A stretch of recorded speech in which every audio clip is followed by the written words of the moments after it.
Welcome to the Divorce Podcast, where we explore all aspects of ending relationships, separation, and parenting apart. If your marriage or partnership has ended, or you have friends and family who are separating, this podcast is for you. I'm Kate Daly, a relationship counsellor, divorce specialist, and co-founder of Amicable, the online legal service for separating couples. In each episode, we look at relationships and separation from different angles, including the emotional, legal, and social. I'm joined by experts and special guests who share their own unique stories, experience, and tips, with the goal of helping people end relationships in a kinder and better way. In this episode, I'm joined by Ebele Okobi to hear her separation story. And this one is a bit different, so you'll want to stay right till the end to find out why. Ebele shares her story with real openness and honesty. We talk about the circumstances that led to the decision to separate and how society can sometimes make it harder to do things kindly, both when it comes to divorce and co-parenting.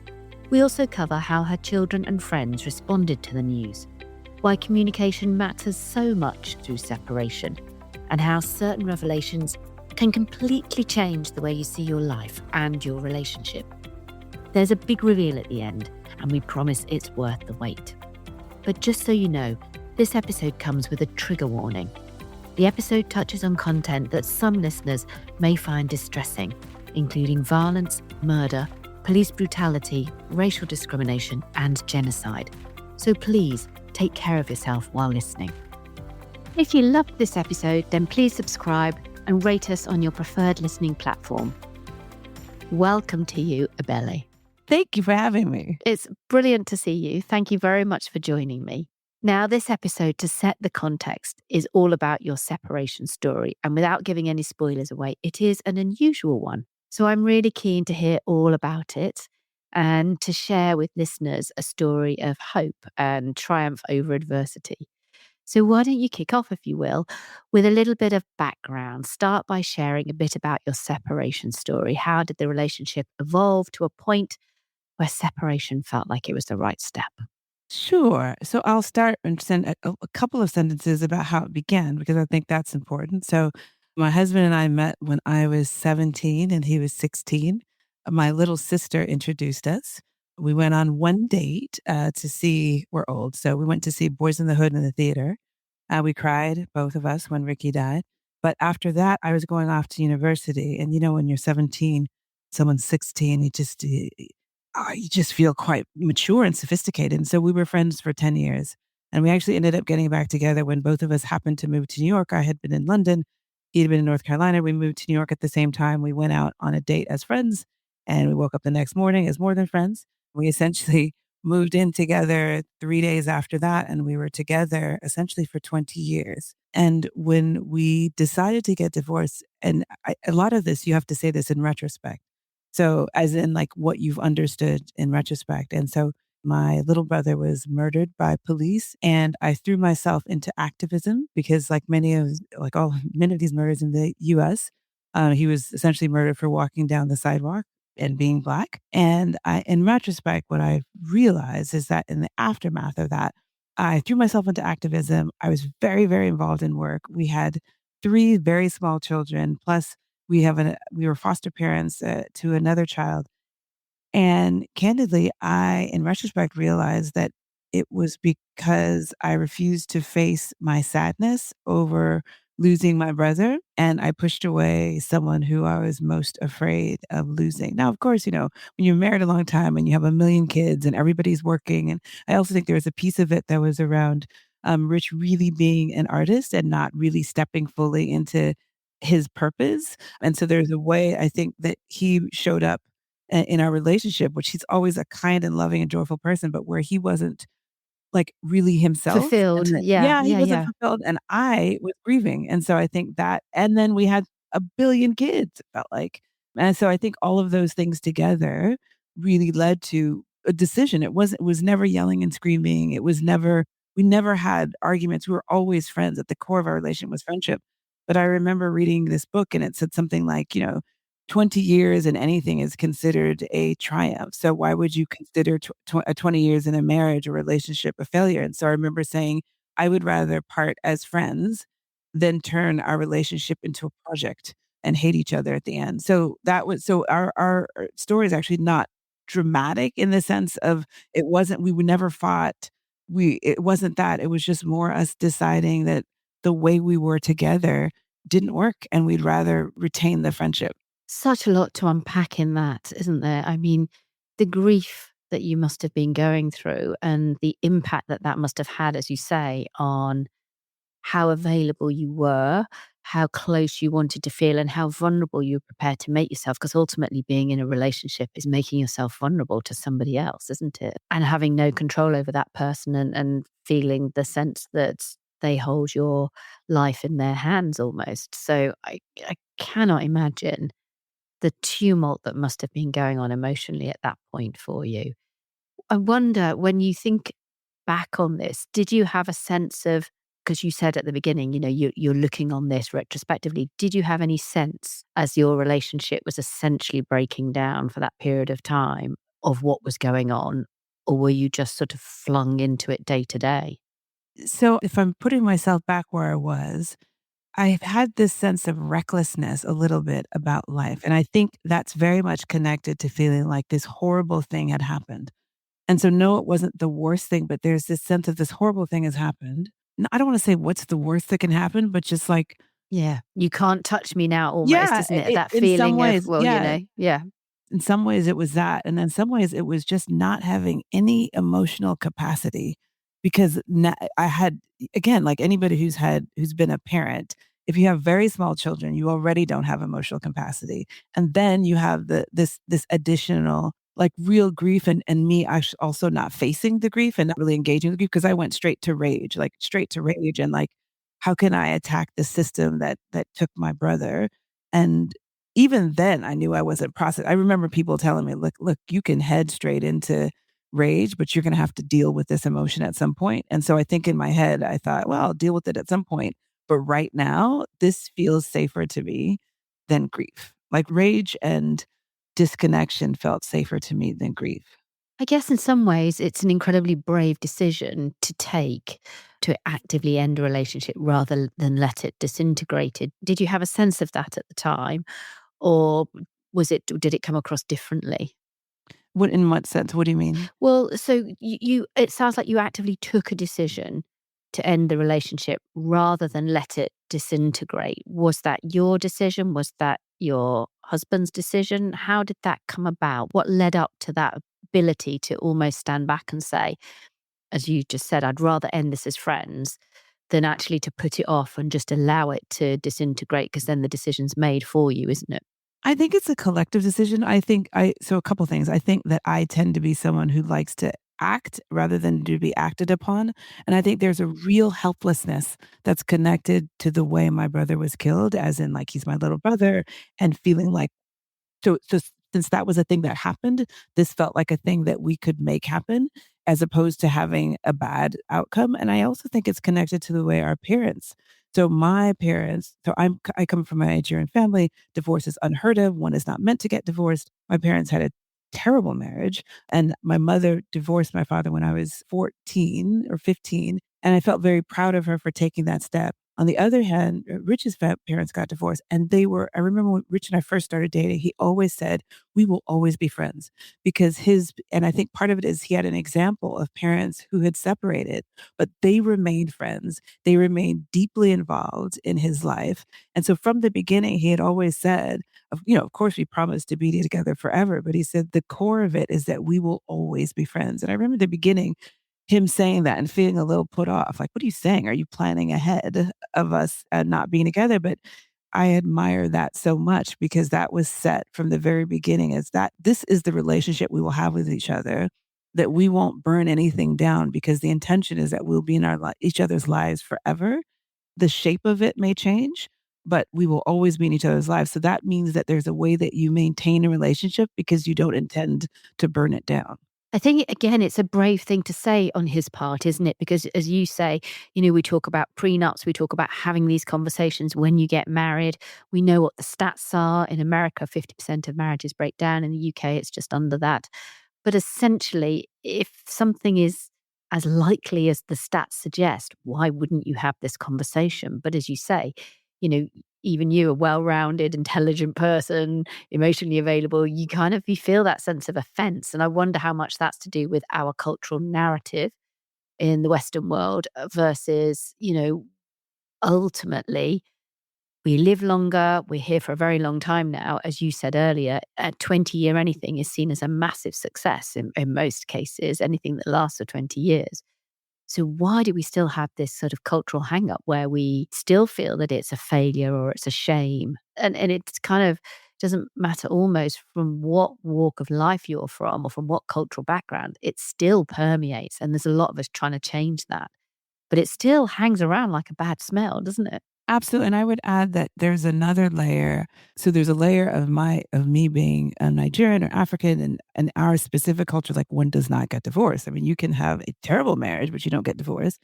But then there's this other piece. So as there is a narrative around Black marriages, which is, oh, broken homes, et cetera, et cetera. And so I think there's a piece of, and our marriage had always been considered aspirational, like Rich and Abella, they're so happy, they have great kids and they travel. And so there was this sense that we were not just breaking, that we held, I don't know, like we were responsible for what people thought about the state of Black marriage, which it's not for us to hang on to, but that there was still a sense of we were considered a success story. And so what does that mean if the people who were at the center of the success story are no longer married? Yeah. And did you feel that as a pressure? Absolutely. Yeah.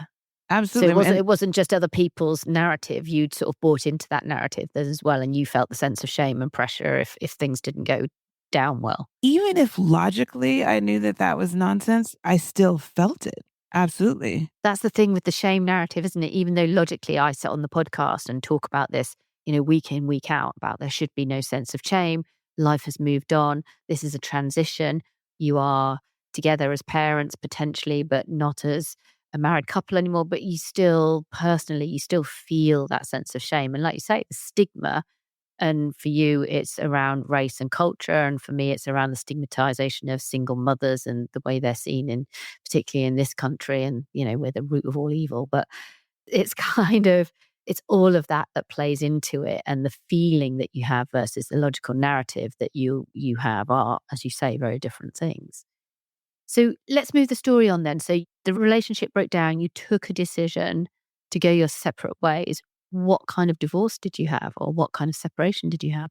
So it's so interesting that we are chatting only because we were so this will sound weird, but before we started talking about divorce, we sat down, we watched The Marriage Story, which I don't know if you've seen that. It is harrowing. It is, I mean, so it's this, the story of this marriage breaking down. You don't see it at the beginning. So candidly, it was unclear to me what they saw in each other in the first place, but it's not a dramatic breakdown as in like, what's that one that came out in the 80s where they're like throwing stuff. It's not like that. It really is Kramer quite versus Kramer. right. It's not that, but it's this very kind of realistic.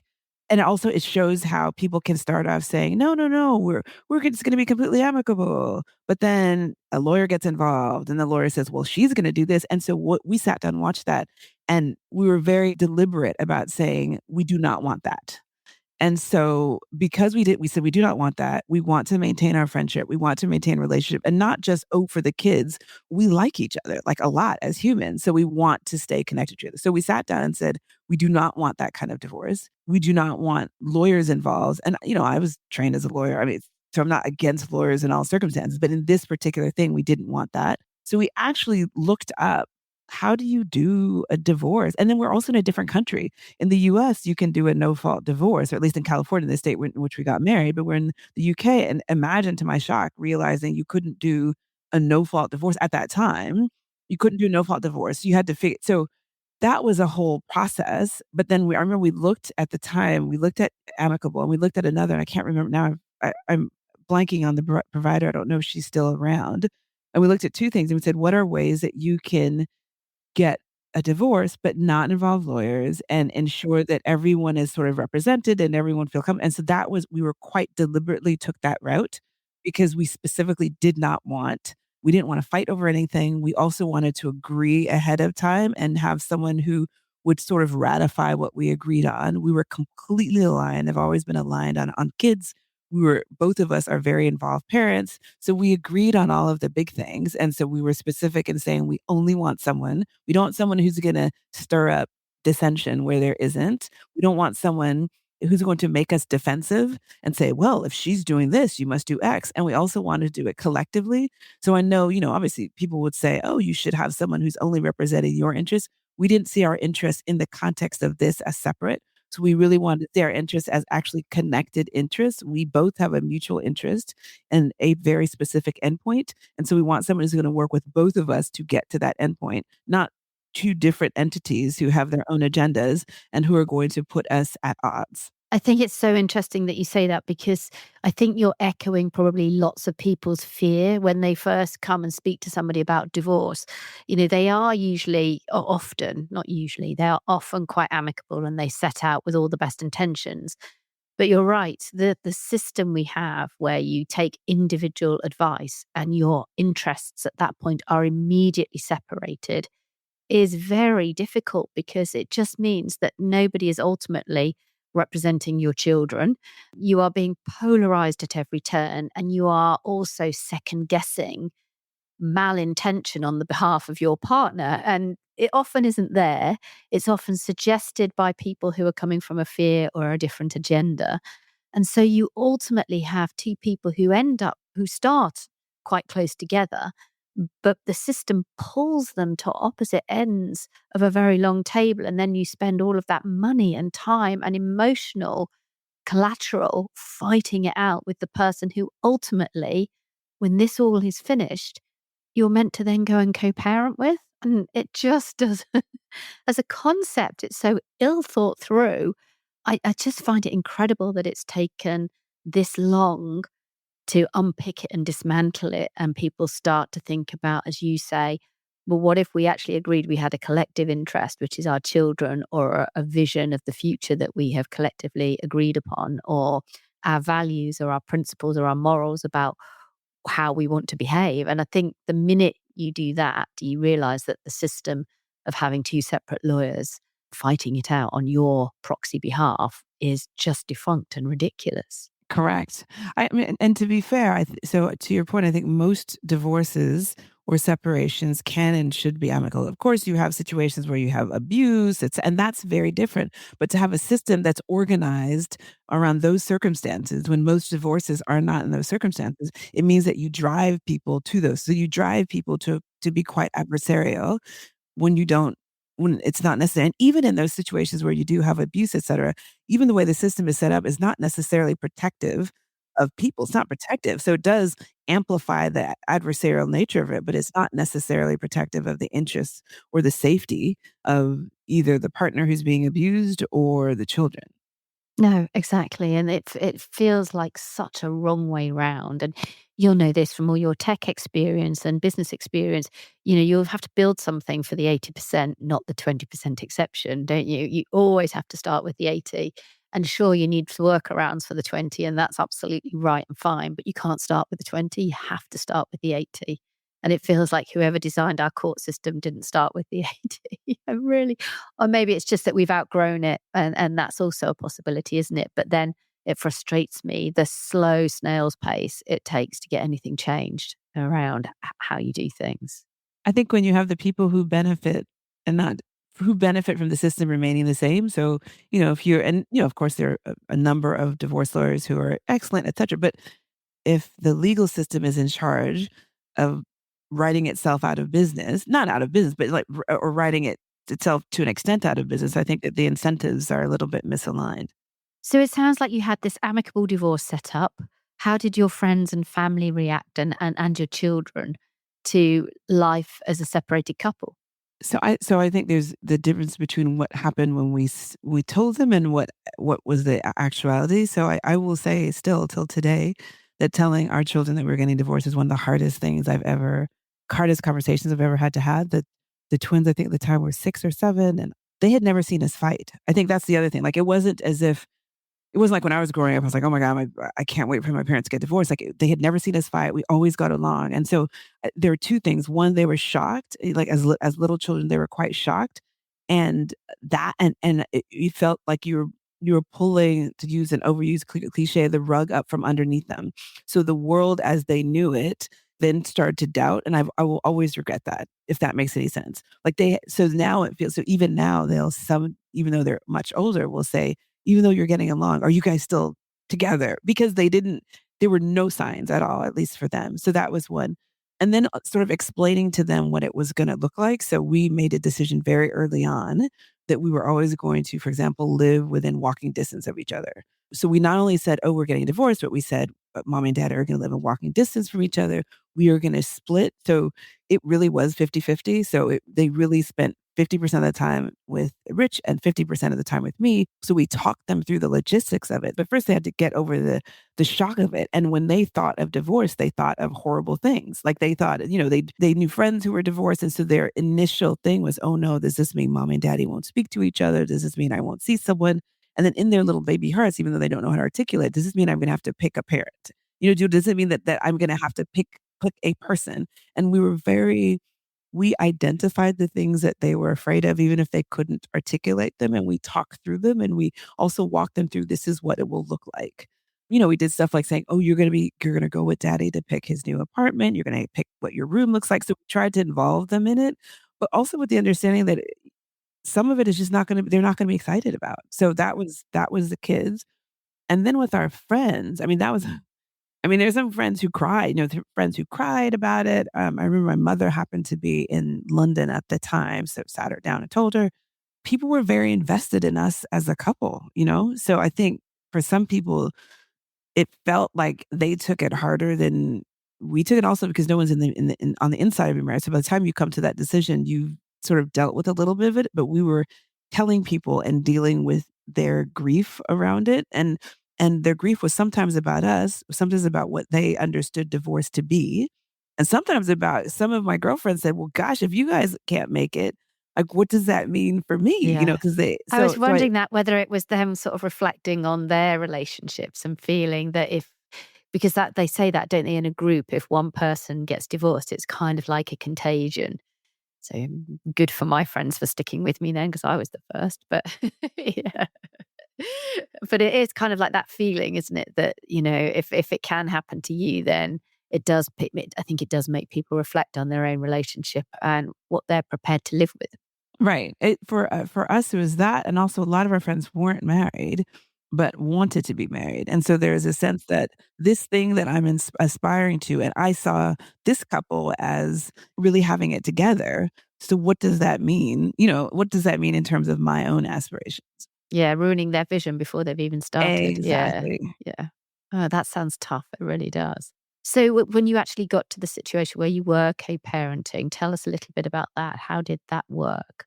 And then the big reveal in this story, what happened next? So I think, so the thing with co-parent, and this is something that has been throughout our relationship, is that we talked about things. So we talked about and doesn't mean we figured, it doesn't mean we anticipated everything. But I think from the beginning, we said things like, we will always live walking distance from each other. This is what 50-50 looks like. You have to talk about things like dating. Like, okay, so if you're dating someone, what does that mean about when that person meets the kids? What does that mean? Like, all of these, we had to talk through all of that. That didn't mean that everything went smoothly. There were some difficult conversations, but I think because again, we were committed to A, co-parenting, and B, being friends. So it wasn't just that we said, oh, we're going to co-parent. We also said we want to still be friends. So, we would have dinner. So every month we'd have dinner all together at least 3 or 4 times a month, because we also the kids liked us being together. And let's face it, we're actually friends. Like, I actually like his company, he likes mine. And so, but we were quite deliberate about setting that time aside. We talked about holidays. So we were going to spend holidays together. So yes, a big part of it was talking through everything. And that even when things went wrong, because our North Star was that we will stay friends, that it meant that it was better to have the difficult, awkward conversation than not, if the intention was that we were gonna stay friends. I see there's a theme here, isn't there? Because you said it a couple of times, and we talked about it. We involved the children in it, and that willingness to talk. And when you were saying about the children before, I was sort of thinking, gosh, I wonder how many parents listening would feel quite nervous about, talking to the children in that level of detail and telling them, how things are going to be and, going through all of that detail with them. Whereas you were quite clear that you were going to do that, you were going to involve them, you were going to, let them know what it was going to look like, how it was going to be. And I think a lot of parents feel that the less they say to the kids, the better almost. I think It's that that is kind such of, a mistake. I think it's yeah. such a because uncertainty is the thing that makes people and this is little humans as well as big humans. Uncertainty is the thing that makes some people most Well, you nervous. fill in your own gaps, don't you, then, with all Exactly. sorts of weird and wonderfuls. It's always worse. So what the story that people make up in the absence of information is almost inevitably worse than what it actually will be. And so we also tried to say it when we didn't know. So we also tried to say, "Mom and Daddy have never been divorced before. So, like, we don't actually know everything. So we're gonna tell you what we know." There's some stuff that we don't, there's some stuff that we think, you're too young to know, but we said that as opposed to just being silent about it. And then we also tried it to the extent that there were choices that they could make, we tried to bring them into the choice that way because kids feel so not in control of their worlds. Things just happen to them, happen to them, happen to them. And so the extent to which you can kind of help them feel like they're in control of at least something little, at least that was we felt that it was helped with the children. And that more transparency, even if the transparency was we don't know, was better than not saying anything and was better than pretending to be all-knowing adults. And your willingness to talk about things that you know are going to be potentially controversial, dating again, that kind of stuff. I think that shows a real sort of skill in understanding how necessary it is to have those conversations rather than just hope they never come or we'll deal with them when it comes up. Because a lot of people say that to me, oh, well, that's not happening now, so we'll just deal with it when it happens.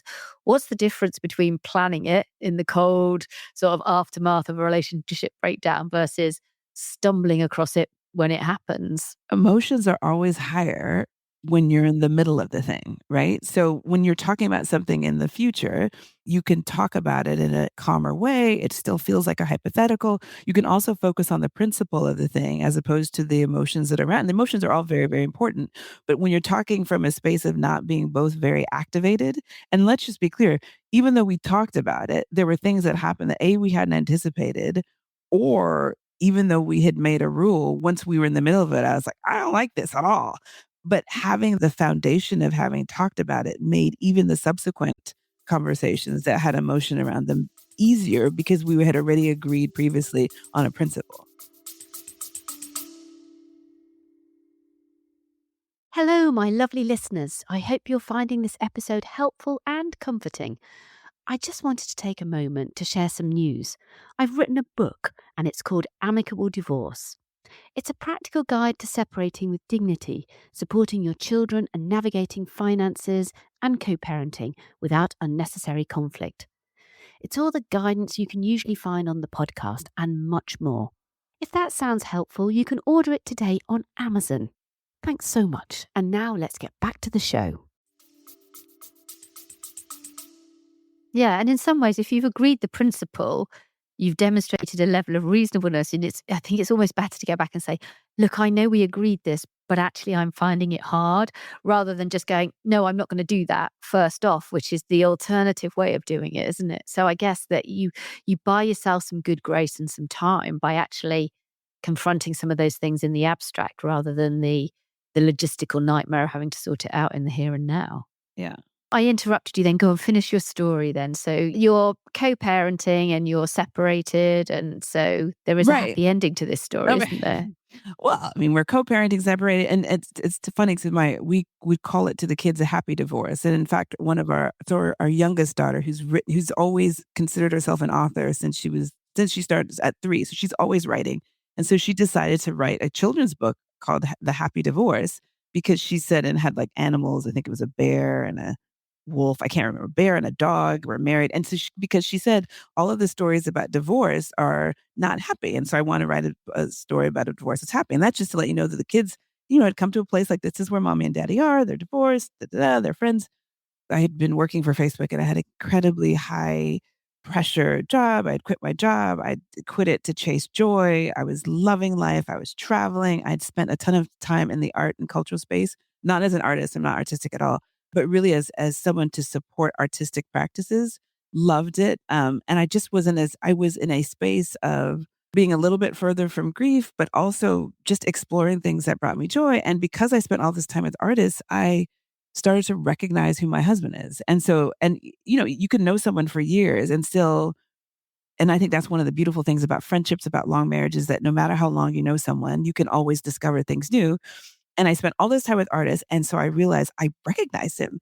And so I realized he is someone who needs to create. So he had spent all of this time trying to run away from it. So I remember having a conversation with this incredible artist. She's a Scottish Bayesian artist named Alberta Whittle, and she talked about in Bayesian culture, there's a whole thing around if you have a gift and you run away from it, there's a way in which you're never okay. And she was talking about that, and I just immediately was like, wait a minute, it felt familiar when I thought about Rich.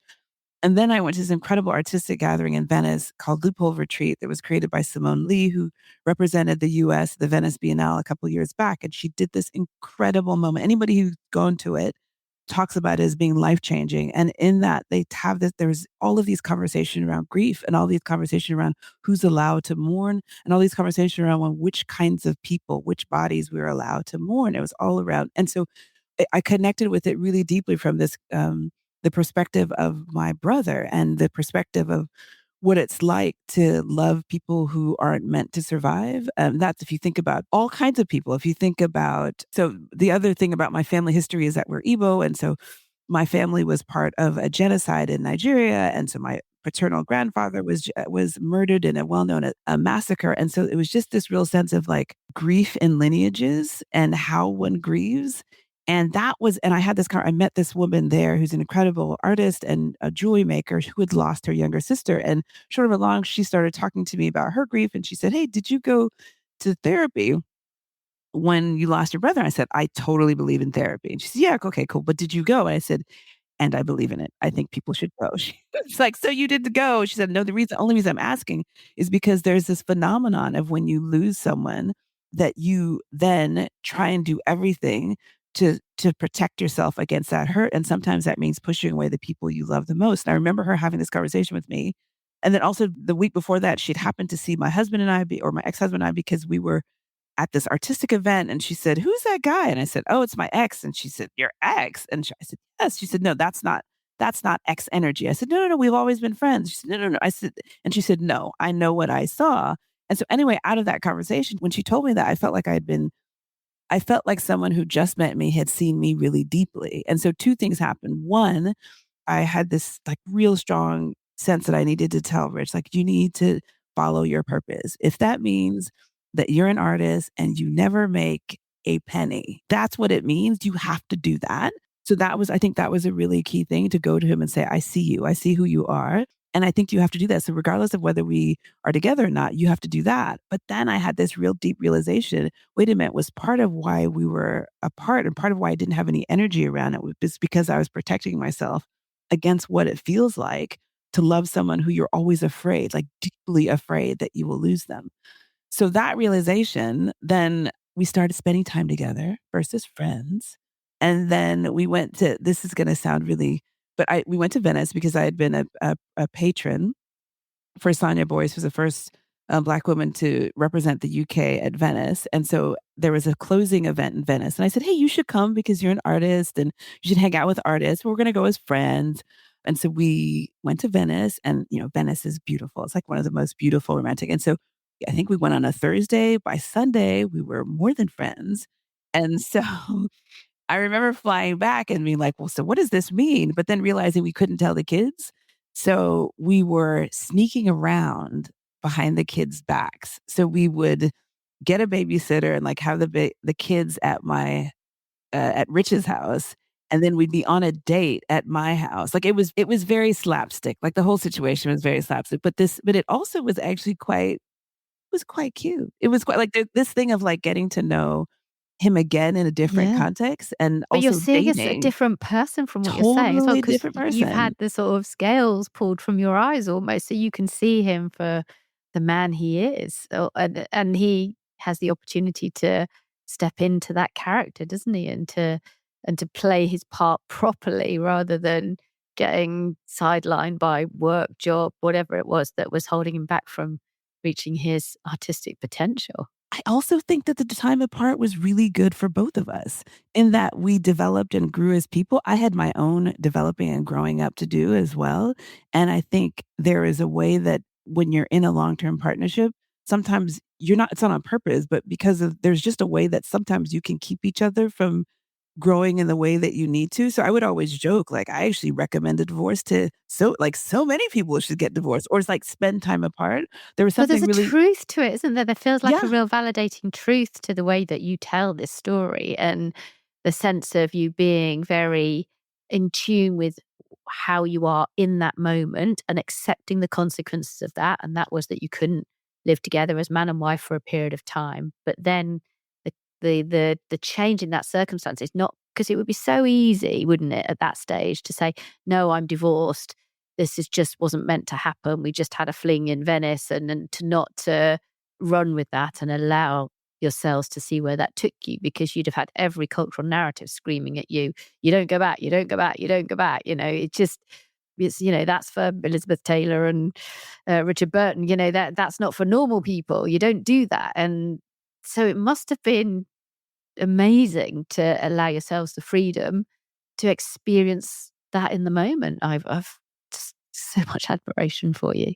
It was actually one of the most romantic periods of time, also because it's with someone who knows you really well. I mean, I've known him since I was 17. Like, I've known him almost all of my life, but, like, I didn't fully know the version of him that was coming back, when we were coming back together, and I think there was something really beautiful about having all of these layers of understanding of someone, but also the humility of saying, "I actually don't know everything about you, and I'm curious about getting to know you." And I think one of the things that dies sometimes in a long relationship is curiosity because like, I already know him.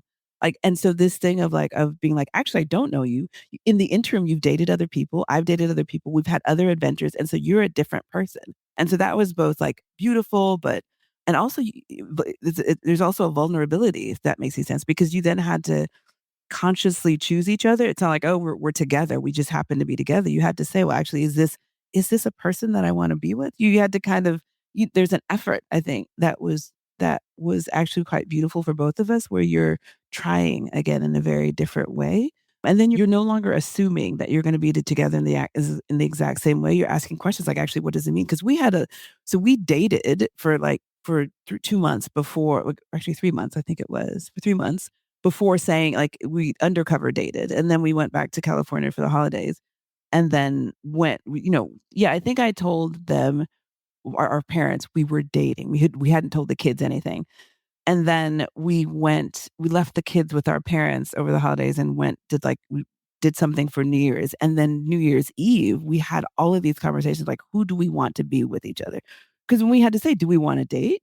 Or do we want to just be kind of like, people who are raising kids together, we still have sort of separate lives, but we're kind of like exes with benefit. We talked through all of it.